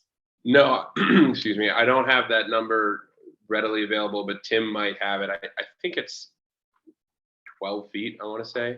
Okay. Tim, is that right? 9 feet. 9 feet. 14. Okay. Excellent. 14 or 9? 14, 1-4. Sorry, it's cutting up. Okay, got you. 14 feet. And then are you proposing to have a closed fixed facade, or you'll close the doors, you know, when There won't be any French doors or open windows. Tim, correct me if I'm wrong, but they're not operable windows, correct? No, the windows don't open and we'll have the door closed. Okay, excellent. All right, so closed fixed facade. Okay, anything I missed there, Phil? No, I just want to make sure I heard you correct. I wasn't sure if you were talking about the previous licensee or us, but there won't be a DJ. Oh, okay. It's just background recorded music. Okay. Excellent. That makes it easier for us. And also one other correction for the record. Yep. One of the owners is the owner of Beetle House. Okay, I was wondering. Yeah, I'm happy to explain the ownership really quick. It's 3 partners, one of which is the owner of Beetle House. The other 2 are managers at Beetle House. So the 3 of them combined are the owners of this new entity. And just for the record, aside from that ownership overlap, there is no relation to Beetle House. It's directly adjacent, but they're not connected. They're not similar methods of operation. This is an Italian restaurant. Okay. So is one of the applicants a license holder Yes, for Fun Hat LLC? correct. So so are you splitting the spaces now? Is that what's happening? Yeah, Or- they've always been split. What happened originally was, as you might remember, Beetle House was in one of the units, and then during the pandemic, they asked you guys to move over to the adjacent unit. They've never occupied both together in operation. So they just moved over one unit and they've maintained possession of that original unit. They never got out of the lease. And so now, because they're still in the lease on that other unit that they originally had, they're just using it with a different method. of Okay, operation. okay, I think that we had the license as both storefronts, because the original hearing, it was like, I have it as expand into the adjacent storefront. Interesting. I wasn't around for that first meeting, but my understanding was that it was a removal, not an expansion. Removal Okay. meaning in SLA terms, a change in location. Okay, all right, yeah, I was actually around for that time and I remember this, and I think, so maybe it was just like a misunderstanding. So are they 306? It's also 308. It's a different unit number. It's 308 unit, I think 1 and unit 2. Is that right? So which one Tim? is this one? We are actually 306 through 308 on the Beetle House side, and then the original space is just 308. Okay, okay. Okay, so 308, 308, 306, all right, this makes sense. Yeah, so it is technically 2 storefronts. You're right, because it's 306 and 308 is one side, and then the other 308 is the opposite side of the building, the opposite side of the door. Okay, so is this, all right, this just throws a little bit of a wrench in my my understanding of what's going on, because I think that the SLA lamp map doesn't distinguish between 306 and 308. Yeah, they were one building at one point, I think, but it has been, or maybe they were 2 separate buildings at one point, but it's been one building probably for a very long time. At some point, someone took the wall down and just made it one space, the 306 and 308. So, and this is just a completely separate storefront, Correct. That's right. but it was licensed Yes. until when? until we did the removal with you guys in 2020. Okay. Okay. So I'm gonna say is for removal from 308 East 6. This is so confusing, to 306-308 East 6. That's right. Yes.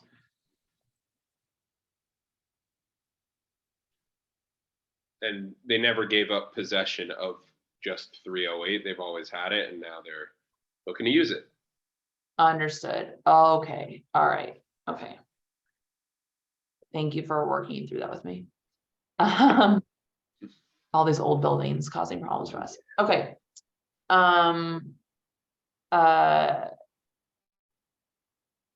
Okay. So, anyone from the committee have any questions for this applicant?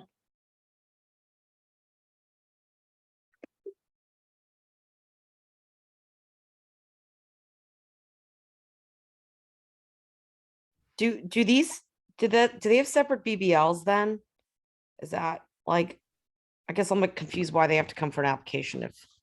Because Not it's, sure what- it's a what separate, it's how we look up 301 complaints, the block and lot number. Okay, so it is a different then. Like Yeah. 306, 308 is different from 308. Correct. Okay, cool. Correct. Oh my God. Usually I do like north and south storefront, not like 308 and through 6-308. Yeah, it's confusing overlap. Okay, anyone from the committee have any questions for them, for the applicants?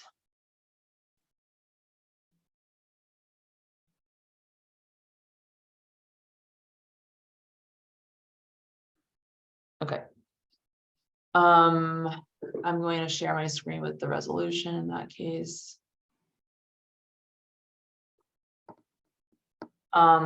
Is there anyone here from the public to speak on this item, number 9, 308 East 6th Street?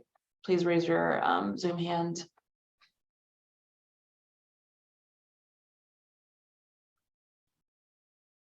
Okay, not seeing anybody. All right. So committee, I more or less read this all out loud. We just worked through the numbering issue. Any questions, comments, concerns, amendments we made?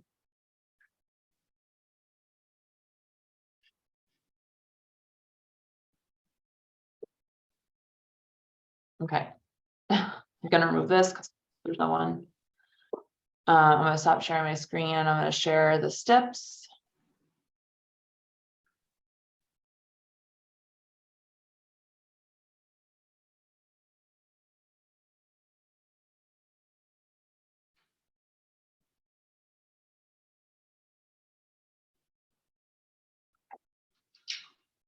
Okay.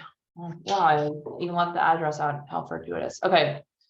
So this is an application for a liquor, wine, beer, and cider. It will operate as a Italian restaurant. The kitchen, is it a full kitchen? Yep, full kitchen. Okay, I think I had a stroke when I filled this out. All right, are you planning to actually open at 11 a.m.? No, we'll push it later. We'll do, Tim, we can do, if you genuinely plan on being open for brunch or lunch, we can call it 3 p.m. If you think there's a little. We don't plan to open for brunch or lunch, but we want to sell bread during the day. But we don't want to be, to her previous points on all the other applicants, we don't want to be committed to always having to open at 11 a.m. We just wanted to be able to sell bread only, no alcohol. Well, that's open. Okay. So it doesn't have to be lunch, but yeah, that's Okay. open. So if you can commit to being open by 11 or noon every day, then we'll put that down. Otherwise, we'll put a little later. Later? Yeah, maybe later, just because we're going to see how that goes. Sure. Why don't we call it 3 o'clock and you can always open earlier. Okay. Thank you. Okay. I'm just changing in the rest though.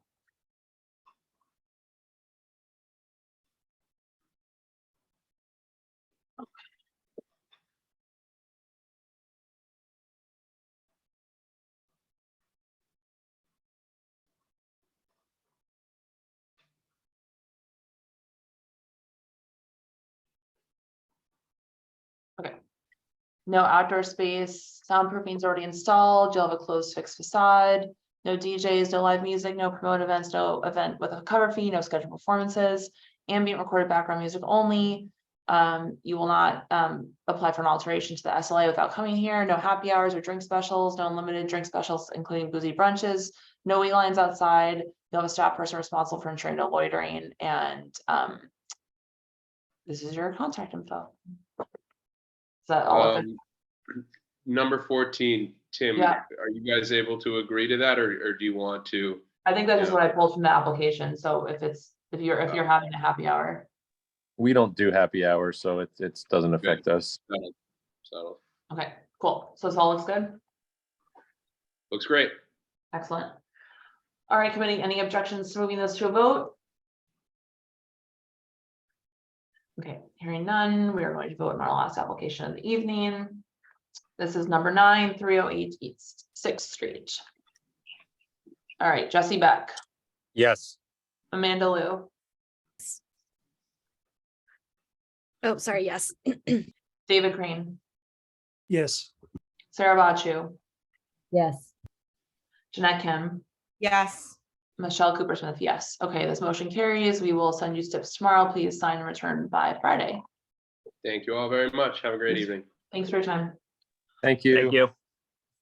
All right, committee, our last, thank you for your patience. I was hoping we'd be gone by 8, but that other one went much longer than I expected. Okay, so just for context about this agenda item, which is writing a resolution about flexibility around outdoor hours for commercial districts.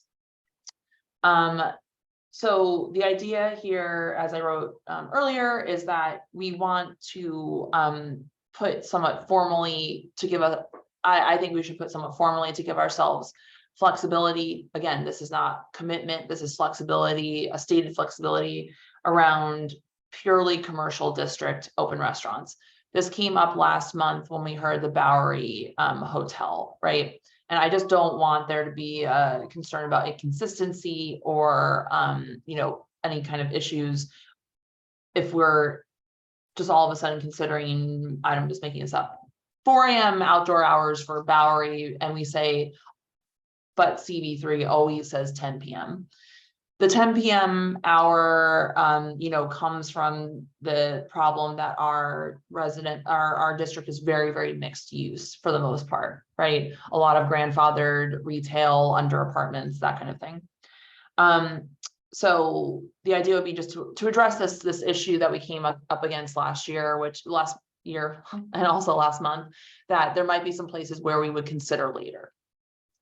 The second reason to do this is because Susan has been really good about trying to have us memorialize informal policies that we have as term limits come into play for community boards, that we won't have someone who's been around for 30, 40, 50 years that will remember everything that happened 10 years ago. So putting things in writing is preferred. To it, the office and I worked on a resolution just to sort of encapsulate these things, which I will share right now. But I'd like to sort of understand if people are open to doing this.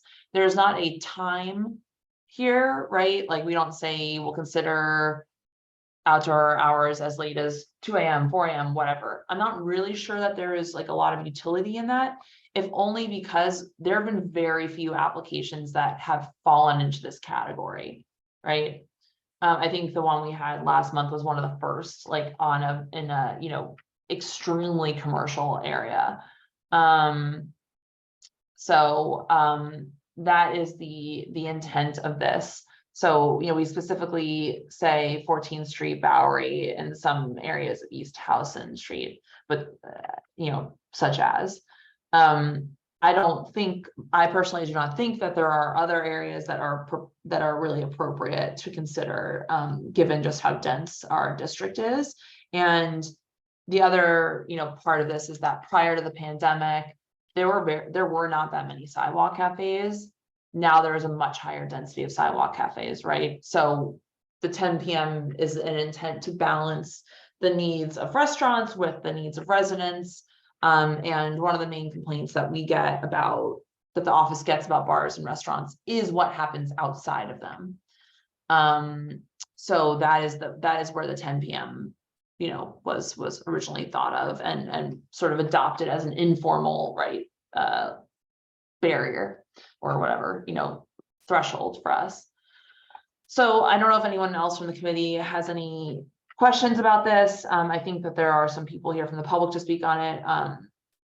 So committee, any questions about this on the upfront?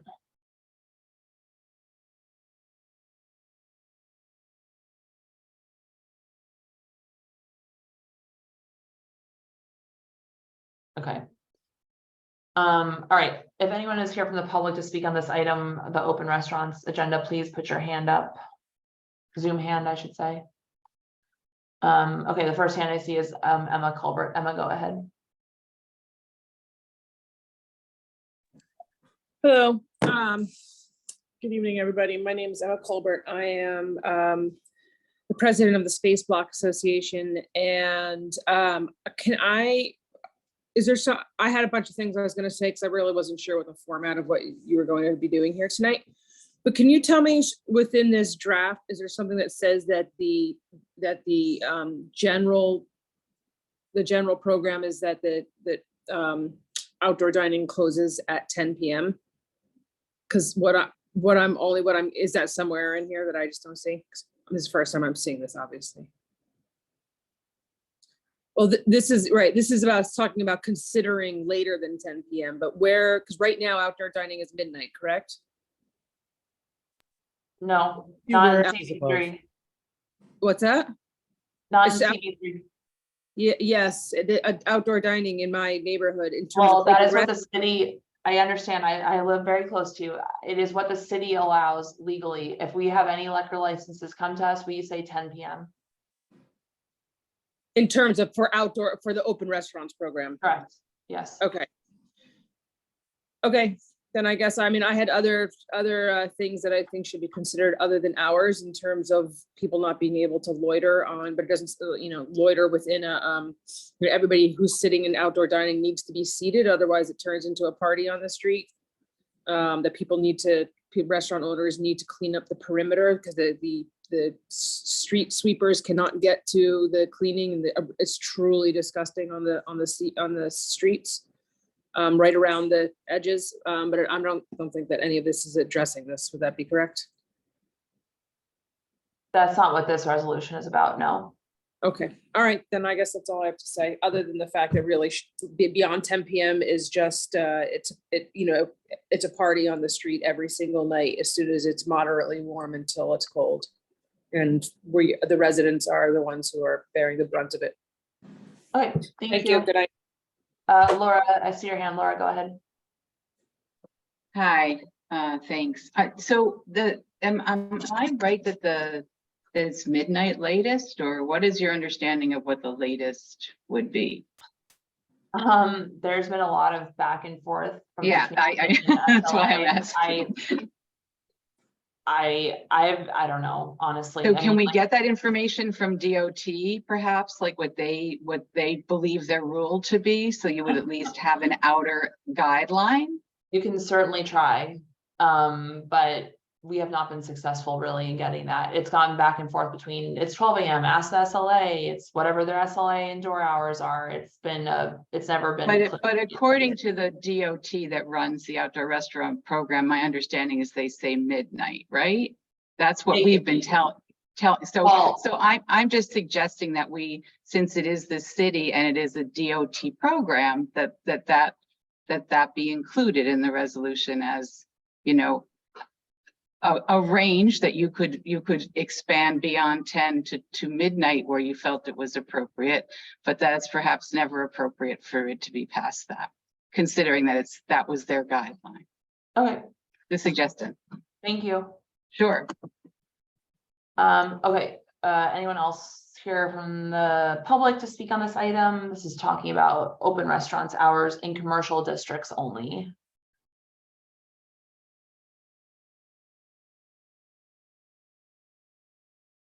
Okay. All right, committee, do we wanna, I just thought that this would be a good idea to think about, just so that we're, again, so we're not accused of being, willy-nilly with our things. David, go ahead. I agree. I think this is a good idea to do.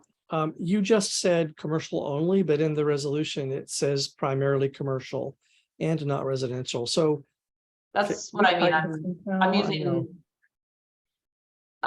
I'm not being precise in my language. So if you, I understand. The thing is, we shouldn't do this if, let's say, there's even one apartment, in the next door building. So it somehow, what's the formulation with no residential nearby units nearby? I mean, if we did that, then whatever, probably 4 a.m. and except for traffic considerations, or if it spills around the corner. I don't know. I would like to come up with a stronger way to say what you said verbally, only commercial. okay. Oh, actually, I knew Linda wanted to talk on this. Linda, go ahead.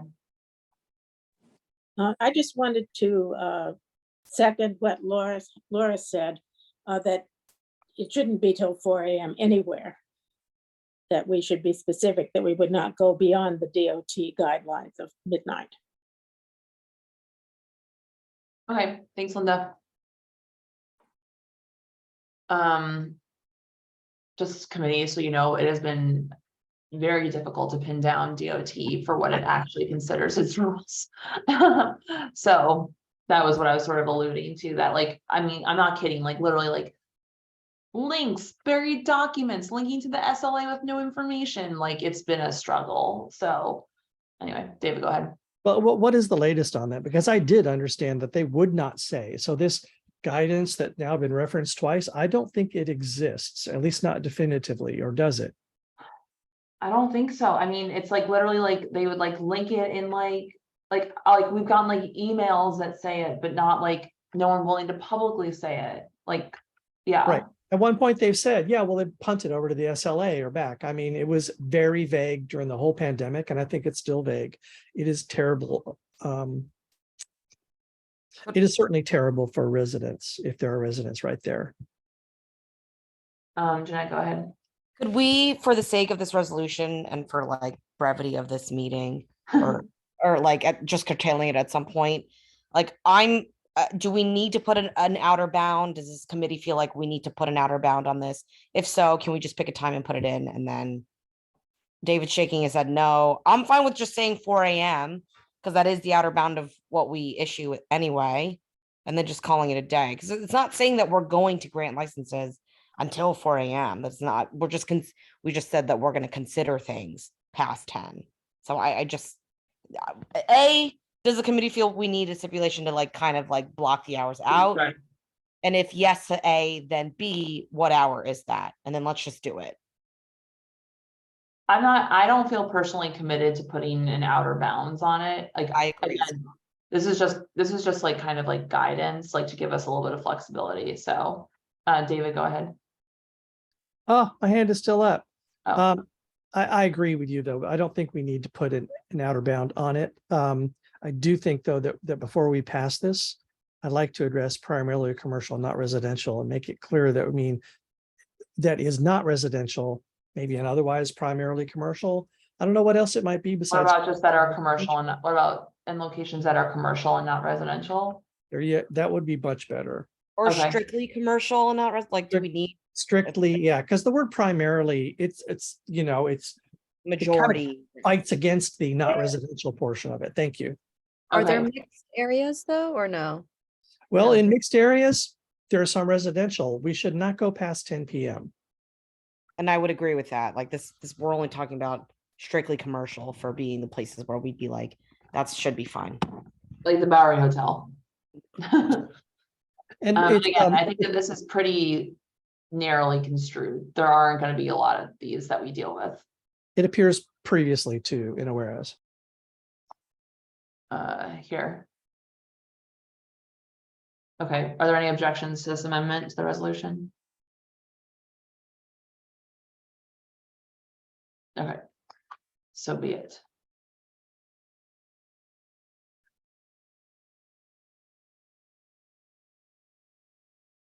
Oh, wait, with this Bowery, the whole length of the Bowery, there are residences on the Bowery. It just So says, I mean, such as, such so as, should we just say such as some of- areas? yeah, of- there you go. Of all three of those streets, Yeah. yeah. Okay, Is that better? it makes it, yeah, that's clear. Again, I think that this is like so narrow, so I'm not like really concerned. All right, any objections to that amendment?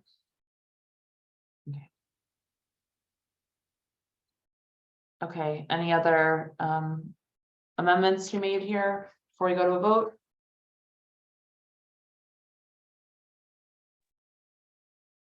So in my mind, this is saying two things written down, the 10 PM closing and why, and then when we would go beyond it. So the, having written it as like the therefore, yeah, this is good.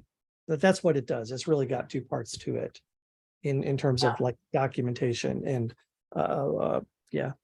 I guess guidance. we have to think of a title, but Is there, could we maybe, if language is the issue, I mean, I'm ready to vote on this. If language is the issue, can we just like say, this is what was drafted? We'll table it for next month and then we'll vote on it next month, or?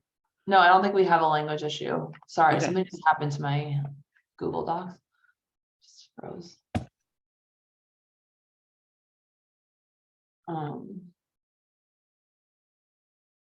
We do need a pithy title. Any suggestions, David? What is, I just need more examples of historical motion titles.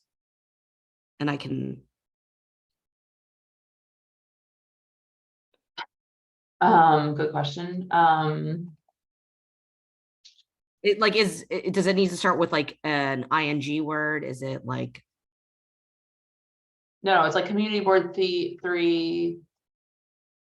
Can you use the draft title or something similar to that? Don't we have another motion could be- about outdoor use? Don't we have another policy statement about outdoor use? And would this be better as a amendment to that? No, we don't. We do not. Okay. Well, also, can we just say, because open restaurants is like the program, can we just say commercial district, outdoor guidance? Yeah. Or parameters or something. Yes. Yes. Maybe the word SLA license in there somewhere.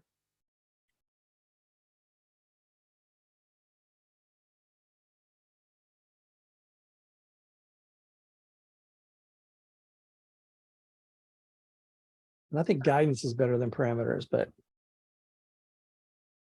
I don't know. Second I don't think it's really guidance because it's not guidance to anybody. sounds good. Okay, any objections, y'all, before we go to a vote? Okay, thank you guys for your patience. All right, we are gonna vote on this last resolution, which will be our final vote. Jesse. Oh, we lost Jesse. Jeanette. Yes, and present. Yes, and closing present. Sarah. Yes. David. Yes. Michelle. Yes. Amanda. Yes. Okay, thanks you guys. I'm sorry I didn't get you out here up here by 8 as I intended. But I'll see y'all next week. It's part of the game. I'm just kidding. Bye.